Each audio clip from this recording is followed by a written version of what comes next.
अस्सलाम वालेकुम, welcome to Asha Imran food recipes. आज मैं आपके लिए लेके आई हूँ फालसों की खट्टी मीठी चटनी। शुरू करते हैं बिस्मिल्लाहिर्रहमानिर्रहीम से।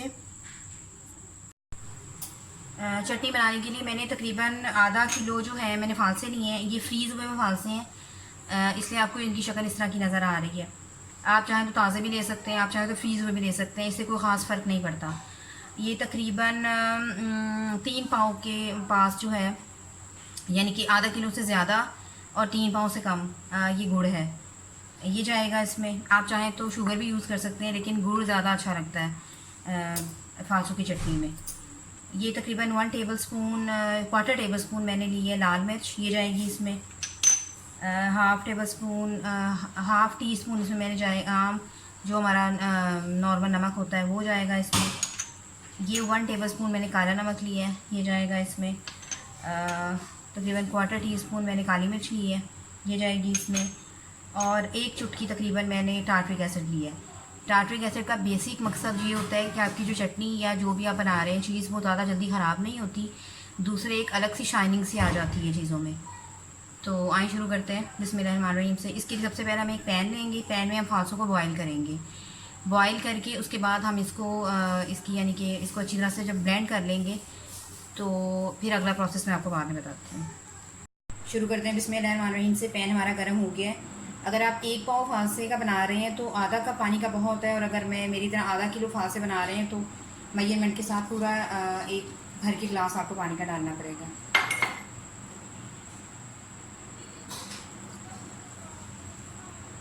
साथ ही फालसों को डाल दें।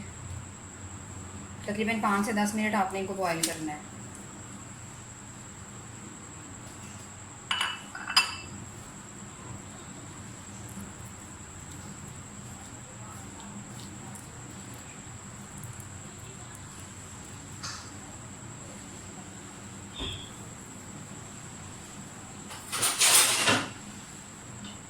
पाँच मिनट के लिए मैं इनको ढक देती हूँ ताकि इनको अच्छी तरह से जल्दी से बॉयल आ जाए।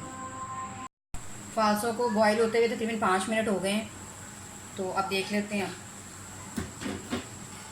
आप देख सकते हैं कि ये हालांकि ये फ्रीज़ हुए हुए थे, लेकिन जब ये बॉयल होते हैं तो ताज़ा फालसे हों या फ्रीज़ हुए हुए हों, इनकी शक्ल एक जैसी हो जाती है, यानी कि इनका पकना ज़रूरी है। पक कर ये भूल जाते हैं। तो फालसे हमारे हो गए हैं। अब मैं इनको ठंडा करने के लिए रखूँगी। ठंडा करके इनको मैं ग्राइंड करूँगी और फिर इसका आपको बाकी प्रोसेस दिखाती हूँ। फालसे हमारे अच्छी तरह से ठंडे हो गए हैं। अब इनको एक ग्राइंडर में डालें और ब्लेंड कर लें अच्छी तरह से।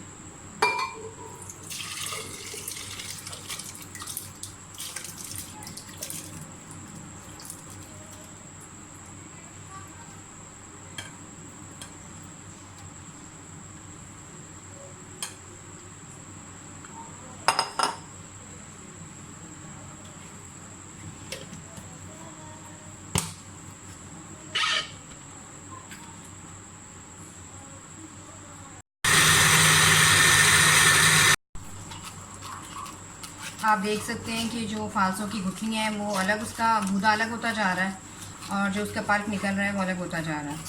इसी तरह से सारे फालसे के अंदर से पल्प अलग कर लें, और जो इसका गूदा बचता है उसको आप फेंक दें।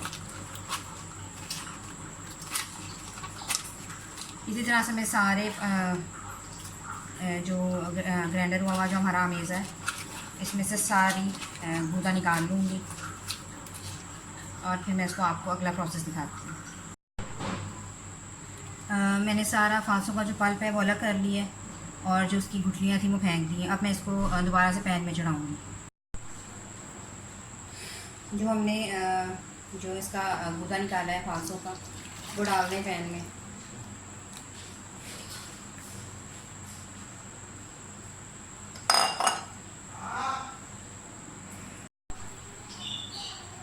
हमारे गूदे को उबाल आना शुरू हो गया, यानी कि बॉयल होना शुरू हो गया।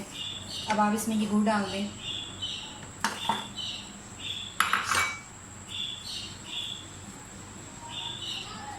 गुड़ थोड़ा सा मेल्ट हो जाए, उसके बाद बाकी मसाले डालेंगे।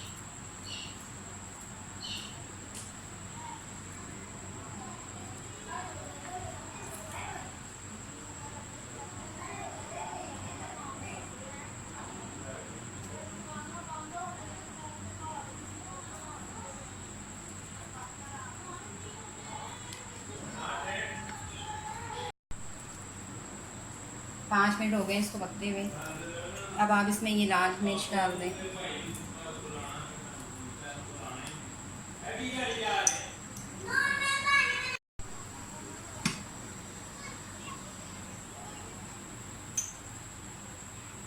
हमारा जो नॉर्मल नमक होता है वो डाल दें।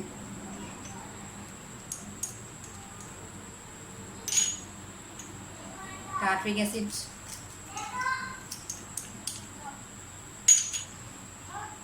काला नमक, आप चाहे तो चाट मसाला भी डाल सकते हैं, लेकिन मैं नहीं डाल रही हूँ। काली मिर्च,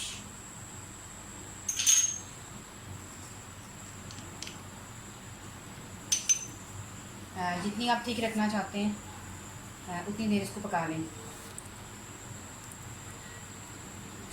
ये चटनी जो है वो थोड़ी सी तीखी अच्छी लगती है, यानी कि बहे ना, बस इतनी कंसिस्टेंसी रखनी है।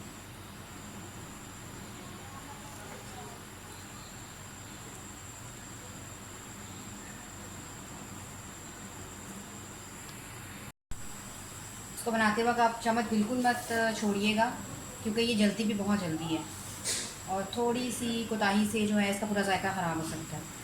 मुसलसल इसको चम्मच हिलाएं और चारों तरफ से हिलाएं, साइडों में भी नहीं लगनी चाहिए।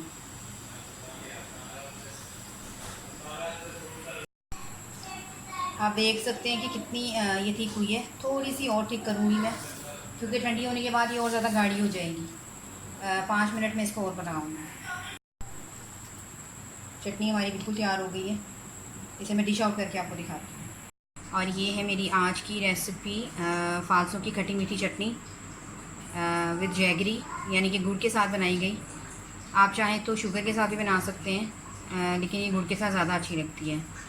उम्मीद करती हूँ मेरी आज की रेसिपी भी आपको पसंद आई होगी। अगर आपको मेरी रेसिपीज़ पसंद आ रही हैं तो प्लीज़ मेरे channel Ayesha Imran food recipes को सब्सक्राइब कीजिए, लाइक कीजिए, शेयर कीजिए और बेल का बटन दबाइए, ताकि मेरी हर आने वाली नई रेसिपी फ़ौरी आप तक पहुँचे। अगली रेसिपी तक के लिए अल्लाह हाफ़िज़।